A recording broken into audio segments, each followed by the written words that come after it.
kuteekateeka okulonda mu Kawempe North Constituency, North Division Constituency, ate akalulu ak'eggwanga lyonna oba twandiyise general elections. Biki bye tusuubira aba media industry okukola? Mulimu ki, buvunaanyizibwa ki bwe balina naddala okutangaaza eggwanga lyaffe lisobole okubeera lisigala nga lirina emirembe, lirimu obutebenkevu wadde tuli mu by'okulonda.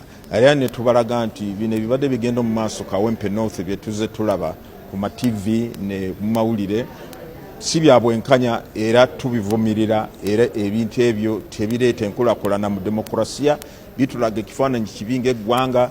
Ffenna tulina okubyewala. Juzi twasinkana ku Lwokubiri, twasinkana abakulu ba poliisi ne tubalaga obwenyamivu bwaffe ku bibadde bigenda mu maaso, ne tubakubiriza balina okukyusa mu nkola gye bakolamu emirimu gyabwe, baleme okulaga ekifaananyi ekibinyo ekireetera bannayuganda okweraliikirira nti kati bwe tunaagenda mu kalulu ka 2026 ebintu binaaba bitya. Njagala kukubiriza bannakawempe North mwenna na bannayuganda okutwalira wamu nti akalulu kaffe kalina okusigala kalimu emirembe ate nga keerufu, ate nga kalimu obutebenkevu, kubanga ekisinga mu byonna yeggwanga lyaffe okubeeramu emirembe n'obutebenkevu. Tugeddeko ne tugamba nti bannamawulire we bayinza otuyamba oba okuyamba eggwanga okuvumirira ekintu ky'okuteeka omusimbi n'omusimbi mu kalulu. Tekiikirizibwa nti omuntu okulondebwa alina okusooka ogulirira balonzi. Ekyo kiba kimenya amateeka, ate kiba kikontana n'enkulaakulana ya demokrasiya mu ggwanga lyaffe. N'ekyo tugamba nti bakozese amawulire, bakozese emikutu gyonna gy'amawulire okuvumirira ekintu ekikwata ku okugulirira balonzi, ate bakubirize n'Abannayuganda baleme kusaba beesimbyewo ssente, kubanga beesimbyewo batugamba abalonzi beba basaba ssente nti bw'obanga tubawadde ssente tebajja kuwa kalulu, ate muno weesimbyewo kumwesimbyewo mwenna yaba abagabira ssente oba babawa ssente. Ekintu tulina okivumirira, tekijja kukulaakulanya demokrasiya yaffe, ate kireetawo abantu badde balina ebisaanyizo eby'obukulembeze okutyala okuba nti tebalina omudidi gwa ssente. Obuvunaanyizibwa bwaffe nga electoral commission kisooka, njagala abantu bategeere nti twetaaga ab'ebitongole by'okwerinda nga tukolaganira wamu nabo okulaba nti byokulonda bitambula bulungi, nti bano abalina empisa embi oba balina ebigendererwa byabwe bikyamu baleme kutaataaganya kaweefube aliwo ow'okulonda. Naye ssemateeka alagira poliisi okulaba nti law and order eri maintained, naye nobwoba nti olina obuyinza obw'amateeka okulaba nti abantu bagoberera amateeka, naawe olina kugoberera amateeka. Mirimu gy'oba okola olina ogikolera mateeka. Bw'okola ekintu kyonna ekiri bweru obuyinza bwewaweereddwa mu mateeka, naawe oba omenye etteeka lina okukolawo. Nalwekyo ffe si ffe abaduumira poliisi oba bitongole by'okwerinda, nedda, birina bakamu baabyo. Naye tugamba lw'okuba nti bakamu baffe okusinziira constitution ku ssemateeka bali ogwo Bannayuganda.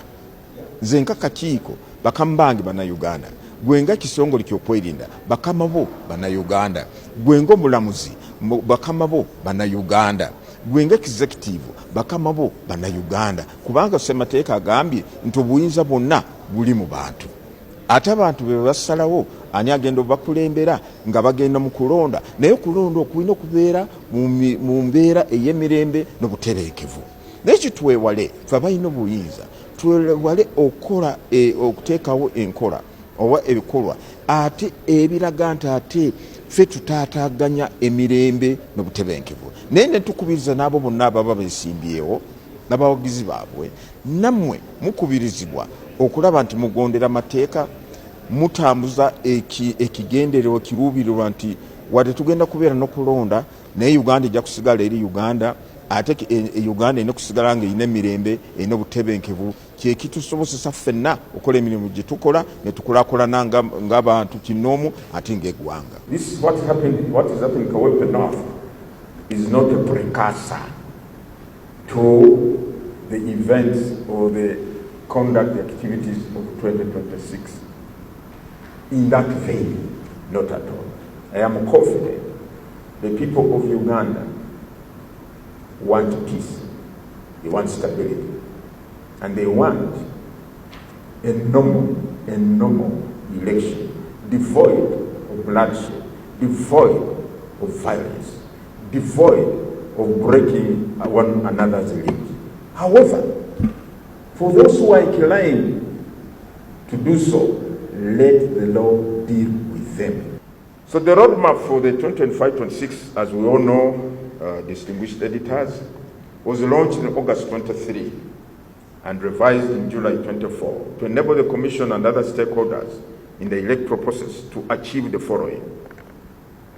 1. Improvement in the planning for participation and implementation of electoral activities.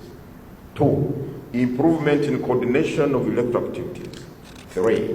Timely implementation of scheduled electoral activities and transparency in the implementation of electoral programs and activities. Since we launched the roadmap, we have already undertaken the following. A. We are conducting continuous voter education. We have been doing this through outreaches in communities, schools, and other target groups, using our field-based staff and with support from head office. I personally, and with other commissioners who have been to tertiary institutions across the entire country. Some, not all, but we hope that as time permits, we shall engage more and more of our young people. Secondly, we have, in preparation for the general elections, the Electoral Commission has already conducted an exercise we call demarcation of electoral areas for representation at local government levels in the cities and districts of Uganda, where new sub-counties or towns and parishes or wards were created after the 2020-21 general. You know, before you come to determine and we get to the ground, if there are new creations, since, for example, since 2021, new creations were made by the Ministry of Local Government or whichever, then we go to the ground, engage with the people, and say, now this was one parish. It has given birth to another one, or one sub-county. It has given birth to another one. Now, what are the geographical demarcations? Because the law says that the electoral area that requires representation should, as much as possible, conform to the geographical administrative area. We've already done that. The demarcation of local government council electoral areas is the process of drawing and defining the boundaries of areas of representation for directly elected councillors and women councillors, forming a half of local government councils, a third of local government councils. Furthermore, the exercise was undertaken to ensure that each basic unit of representation, that is sub-county, town, division, parish, or ward, is represented in the respective local government by at least one person. Hence, fair and effective representation in local governments. The exercise was successfully undertaken from the 6th to the 16th of August 2024, and we have processed the returns from the exercise for display and publication for use in the 2025-26 general elections. The other activity we have already undertaken is reorganizing of polling stations. Under Section 12(1)(d) the Electoral Commission Act, we are mandated to establish and operate polling stations for elections. Accordingly, for purposes of 2025-26 general elections, the Commission undertook the organization of polling stations countrywide to enable voters to conveniently cast their votes by ensuring there is adequate space at polling stations, as well as a manageable number of voters per polling station. The other activity we have undertaken is identification and mapping of persons with disabilities